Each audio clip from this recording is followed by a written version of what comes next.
Hello students, NCERT maths class 9th में आप सभी का स्वागत है। आज हम लोग प्रश्नावली 3.2 में प्रश्न क्रमांक 2 हल करेंगे, जिसमें हमें दिया गया है आकृति 3.14 देखकर निम्नलिखित को लिखिए।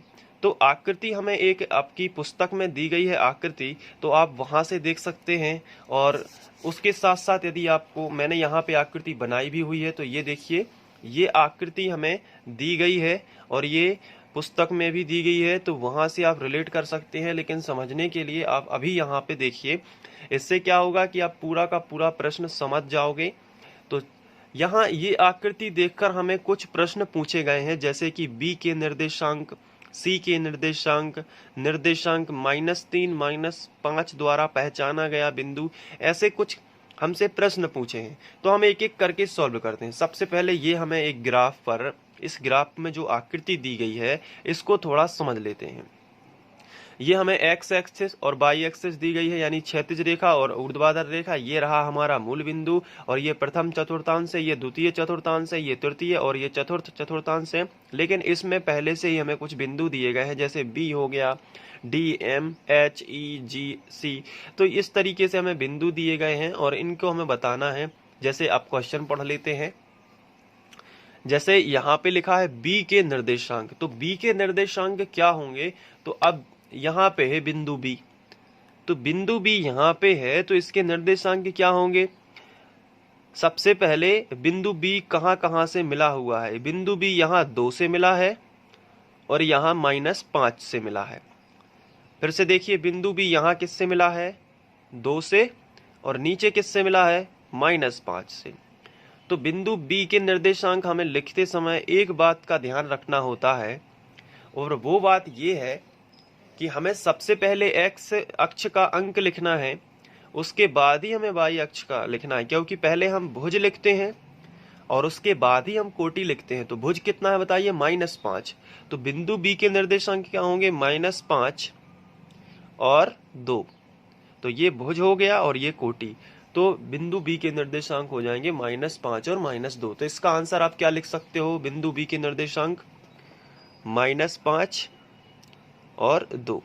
आप अलग से आंसर में भी लिख सकते हैं, तो मैं आपको केवल समझा रहा हूं यहाँ पे ग्राफ की सहायता से। उसके बाद पूछा गया है सी के निर्देशांक। तो सी कहाँ पे है? सबसे पहले क्या आपको सी दिखा? यस, यहाँ पे है सी। अब इसके निर्देशांक पूछे हैं, तो बस अब आपकी बारी है। अब आप बताइए कि सी के निर्देशांक क्या होंगे। क्या आपने बताया? सबसे पहले क्या करना है आपको? सी को देखना है, ये कहाँ से मिला है। ये यहाँ -5 से मिला है और ये यहाँ पे किससे मिला है? 5 से। तो पहले हमें एक्स वाला लिखना चाहिए कि वाई वाला? ये जो ऊर्ध्वाधर लाइन है ये वाई की लाइन है, और ये क्षैतिज लाइन किसकी है? एक्स की। तो पहले हम x लिखेंगे, तो x का 5 हो जाएगा और ऊर्ध्वाधर -5। तो c के निर्देशांक कितने होंगे? भुज और कोटि, तो 5 और -5। चलिए, तो अब यहाँ पे हम लिख सकते हैं कि c के निर्देशांक हमारे कितने होंगे? 5 और -5। अब इसके बाद हम तीसरा क्वेश्चन पढ़ लेते हैं। निर्देशांक -3 और -5 द्वारा पहचाना गया बिंदु। तो -3 और -5, तो यही हम देखते हैं। -3 पहले हम x अक्ष में देखेंगे, यहाँ पे क्या होगा? पहला बिंदु x होगा। तो x पर -3 देख लेते हैं कहाँ है। तो ये है हमारी x अक्ष, और इस पर ये रहा -3, और -5 हमें मिलेगा y अक्ष पर। तो -3 ये है और -5 ये है। इसके द्वारा दोनों कहाँ मिलते हैं? E पर। तो इसके द्वारा पहचाना गया बिंदु क्या होगा? E।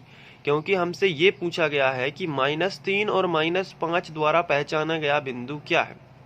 तो पहला x अक्ष के लिए होगा -3 ये, और y अक्ष के लिए होगा -5, और इसके द्वारा पहचाना गया बिंदु E होगा। तो हम यहाँ पे क्या करेंगे? यहाँ पे हम लिख देंगे कि -3 और -5 द्वारा पहचाना गया बिंदु कितना है? E।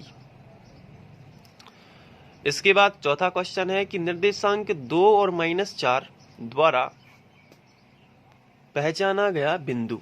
तो 2 और -4, तो यहाँ पे 2 कहाँ पे है? ये है, और -4 कहाँ पे है? -4 आपको कहाँ पे मिलेगा, ये देखिए -4 है ना, तो ये इसके द्वारा पहचाना गया बिंदु G।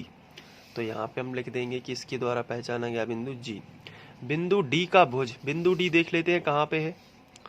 तो बिंदु D ये है, और बिंदु D के निर्देशांक क्या हो सकते हैं, यहाँ पे 6 हो जाएगा, यहाँ पे -2। पहले हम x का लिखते हैं, तो D के निर्देशांक होंगे 6 और -2। तो इसका भुज क्या होगा, हमसे D का भुज पूछा है, तो पहला ही अक्षर भुज कहलाता है, दूसरा अक्षर कोटि, तो भुज होगा 6। तो D बिंदु का भुज कितना है, 6। बिंदु H की कोटि पूछी गई है, बिंदु H को ढूंढ लेते हैं, ये है बिंदु H। बिंदु H के निर्देशांक क्या होंगे, पहले हम x एक्सिस का लिखते हैं, उसके बाद हम y अक्ष का। तो h जो है वो -5 से टच है, और यहाँ पे -3 से टच है, तो इसके निर्देशांक होंगे -5 और -3। तो h की कोटि कितनी होगी, -3, क्योंकि यही होती है y अक्ष के लिए। तो यहाँ पे हम लिख सकते हैं कि h की कोटि -3 होगी। अब इसके बाद बिंदु, यहाँ पे पूछा गया है बिंदु L के निर्देशांक, तो यहाँ पे अब हम देख लेते हैं। तो बिंदु L यहाँ है 5 के पास, यानी कि y अक्ष पर 5 के पास। तो L के निर्देशांक क्या होंगे, ये y अक्ष पर है, यहाँ पर y अक्ष पर ही है, तो x अक्ष पर तो है नहीं कुछ इसका बिंदु, तो x अक्ष का 0 हो जाएगा, और L का कितना हो जाएगा, 5। पहले हम x का लिखते हैं, फिर उसके बाद जो अक्ष पर वो बिंदु है उसका बस निर्देशांक होगा, बाकी x का 0 होगा। तो क्योंकि ये बिल्कुल अक्ष पर ही है, अगर ये इधर उधर होता तो x के भी चेंज होते कुछ मान, लेकिन ये सीधा y अक्ष पर ही है, इसलिए यहाँ पे y अक्ष का हो गया 5, और x पर है नहीं इसका बिंदु, यानी ये कॉर्नर नहीं बनाता है, तो सीधा 0 होगा। तो L के निर्देशांक कितने होंगे, 0, 5। इसी तरीके से M के निर्देशांक पूछें तो ये है M बिंदु, और M के निर्देशांक क्या होंगे, तो M के निर्देशांक के लिए बताइए ये किस अक्ष पर है, तो आंसर है ये M बिल्कुल x अक्ष के माइनस वाले पर है, तो x अक्ष पर है ना, तो x का तो होगा इसका -3, लेकिन y अक्ष का क्या हो जाएगा, 0, इसलिए M के निर्देशांक कितने होंगे, -3 और 0। तो ये -3 और 0 हमने लिख दिया, क्योंकि ये y अक्ष पर तो है नहीं, सीधा x अक्ष पर है। अगर इधर उधर थोड़ा भी होता तो y अक्ष का 1 या -1 चेंज होता, लेकिन ये सीधा M x अक्ष पर ही है। तो इस तरीके से ये रहे प्रश्न क्रमांक 2 के सभी जवाब। उम्मीद है कि आप लोगों को ये समझ में आ गया होगा। तो इसके बाद हम आगे बढ़ेंगे। Thank you.